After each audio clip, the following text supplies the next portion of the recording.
चित्तूर जिल्ह्यातून एक हृदयद्रावक घटना समोर आली आहे। दुचाकीच्या धुरामुळे निर्माण झालेल्या कार्बन मोनोऑक्साईड वायूच्या विषबाधेमुळे घरात झोपलेल्या दोन जुळ्या बहिणी, त्यांचा भाऊ आणि आजोबा अशा चौघांचा झोपेतच गुदमरून मृत्यू झाला। या संपूर्ण घटनेमुळे परिसरात शोककळा पसरली आहे। मिळालेल्या माहितीनुसार मुरली नावाचा व्यक्ती हेअर सलून चालवतो। त्यानं नुकतीच आपली दुचाकी दुरुस्त करून आणली होती। संबंधित मेकॅनिकनं दुचाकीचं इंजिन रात्रभर चालू ठेवण्याचा सल्ला दिला होता। त्यानुसार मुरलीनं दुचाकी घराच्या आत उभी करून इंजिन सुरू ठेवलं, ज्या खोलीत त्याची दोन मुलं आणि वडील झोपले होते।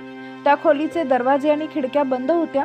मुरली आणि त्याची पत्नी मात्र घराच्या टेरेसवर झोपायला गेले होते।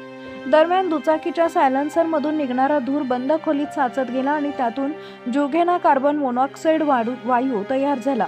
रात्रीच्या वेळी या विषारी वायूमुळे खोलीतील ऑक्सिजनची पातळी कमी झाली आणि झोपेतच चौघांचा गुदमरून मृत्यू झाला।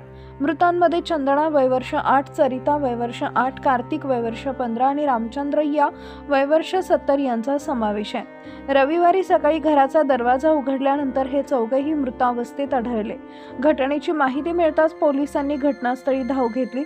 मृतदेह उत्तरीय तपासणीसाठी सरकारी रुग्णालयात पाठवण्यात आले असून या प्रकरणी गुन्हा दाखल करून पुढील तपास सुरू आहे। दरम्यान कार्बन मोनॉक्साईड हा रंगहीन आणि गंधहीन वायू असून त्याला सायलेंट किलर असंही म्हटलं जातं।